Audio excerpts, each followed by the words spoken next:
11:44 minutos. Muchísimas gracias por seguir con nosotros a través de Noticias Globovisión Internacionales e interactuar a través de @internacionales_GB. En esta parte vamos a analizar un poco más y profundizar cuál es el contexto actual de la situación Rusia-Ucrania, entendiendo además que ya estamos en la entrada del invierno y cómo podría afectar, por supuesto, lo que es la guerra en esta época del año. ¿Por qué? Porque hemos visto ya 2 años de lo que ha sucedido en esta época, avances y retrocesos o un simple congelamiento de lo que ha sucedido. Por ejemplo, en este caso se está hablando de lo que podría ser temores con respecto a distintos ataques en cuanto a lo que es las centrales nucleares también en medio de lo que está sucediendo. Para eso nos acompaña Olf Twene, profesor asociado de la geopolítica de la Universidad de La Sabana, nos acompaña desde Colombia. Olf, muchísimas gracias por acompañarnos. Hola, muy buenos días, ¿qué tal? Olf, ahora vemos cómo el conflicto continúa una vez más en lo que es el invierno, el conflicto, por supuesto, Rusia-Ucrania, y hemos visto lo que ha sucedido en años anteriores. Es importante destacar también que ahora, este año, nuevamente la capacidad eléctrica de Ucrania se ve en lo que es un desafío ahora.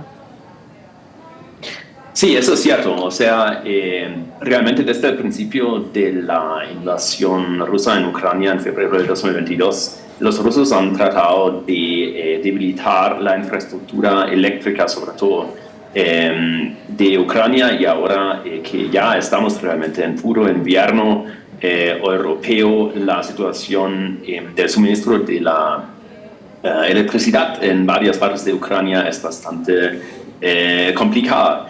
Eso obviamente es una manera de debilitar los esfuerzos militares del gobierno de Volodymyr Zelensky, y los rusos realmente han tenido bastante éxito con esta estrategia, y uno puede concluir realmente que eso va a ser el último invierno de este conflicto, porque Rusia está avanzando bastante en varias frentes del conflicto. Sí, entiendo que durante este 2023 ha avanzado mucho más, este 2024 avanzó mucho más que en 2023. Por eso además le pregunto qué posibilidades hay de lograr la paz durante los próximos meses, entendiendo también esto bajo el contexto de la llegada de Donald Trump a la Casa Blanca, porque tenemos, por ejemplo, a la Unión Europea diciendo este jueves que está dispuesto a negociar una misión de mantenimiento de paz tras la guerra en Ucrania. Por otro lado, el Kremlin, por supuesto, además apoya los esfuerzos de Orbán, de Hungría, para lograr una negociación y llegar a una paz. Xi Jinping también lo hacía hace tan solo minutos con un político ruso que está en Pekín. ¿Hay posibilidades de ver una paz en 2025?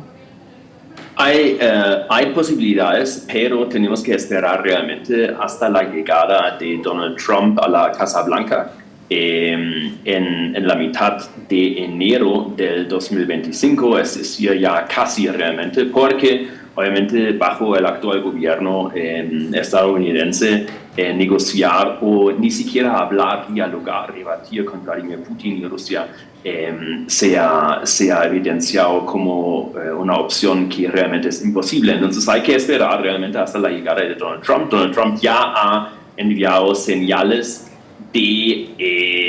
señales positivas que nos dirigen realmente hacia un diálogo, por lo menos, con Vladimir Putin y con Rusia. Sin embargo, la Unión Europea, yo no veo mucha factibilidad realmente en los esfuerzos de la Unión Europea, simplemente por la debilidad de la Unión Europea y por la falta de unidad. El primer ministro de Hungría, Viktor Orbán, ya hace varios meses estaba en un viaje buscando la paz en Moscú y en Beijing también, cuando realmente varios gobiernos europeos le criticaron severamente por sus esfuerzos. Y ahora parece que varios gobiernos de la Unión Europea, sobre todo en Alemania y en Francia, que también están realmente sufriendo bajos niveles de popularidad de sus votantes, y varias instituciones de la Unión Europea, la Comisión Europea, por ejemplo, también se está dando cuenta de los avances de Rusia y de la necesidad de dialogar, pero seguramente la iniciativa realmente de dialogar tiene que venir desde Washington. Durante las últimas semanas, al parecer, Ucrania se ha mostrado quizás un poco más optimista luego de dos conversaciones entre Zelensky y Donald Trump. La más reciente fue en Francia, donde además se veía lo que podría ser un mensaje a Rusia. Estaba vestido de azul y con una corbata amarilla, y también tuvo una conversación antes de las elecciones en Estados Unidos con Donald Trump. Pero esto es un contraste, un escenario muy diferente a lo que se decía antes o se analizaba antes con respecto a una presunta cercanía entre Trump y Putin.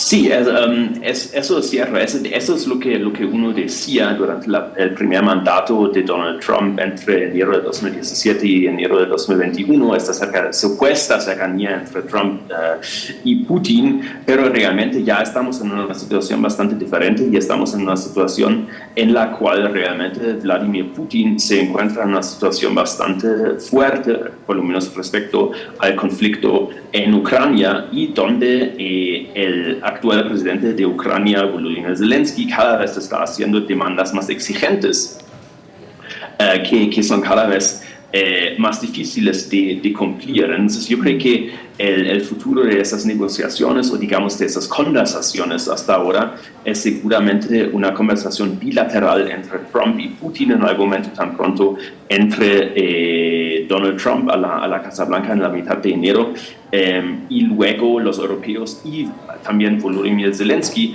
realmente tienen que seguir el camino que están definiendo o que van a definir Trump y Putin. Pero seguramente para una negociación o una posible negociación de paz en el 2025, en el año que viene, seguramente es positivo que Trump y Putin realmente ya tienen cierta historia de diálogo, también de desacuerdos, pero también desacuerdos y acuerdos en diferentes puntos, y que realmente ahora está entrando un presidente de Estados Unidos quien sí quiere dialogar y negociar, porque con la actual administración en Washington un diálogo realmente es imposible. Muchísimas gracias, Olf, por acompañarnos hoy. Gracias, feliz día. Olf Thuen, profesor asociado de Geopolítica de la Universidad de La Sabana desde Colombia. Hacemos una nueva pausa en Noticias Globovisión Internacionales, y definitivamente Donald Trump va a llegar a la Casa Blanca y el contexto mundial es muy diferente a lo que fue su gobierno anterior. Así que vamos a estar muy atentos durante los próximos 4 años de lo que sucederá en Estados Unidos y cómo Donald Trump, este nuevo gobierno, va a abordar la política exterior.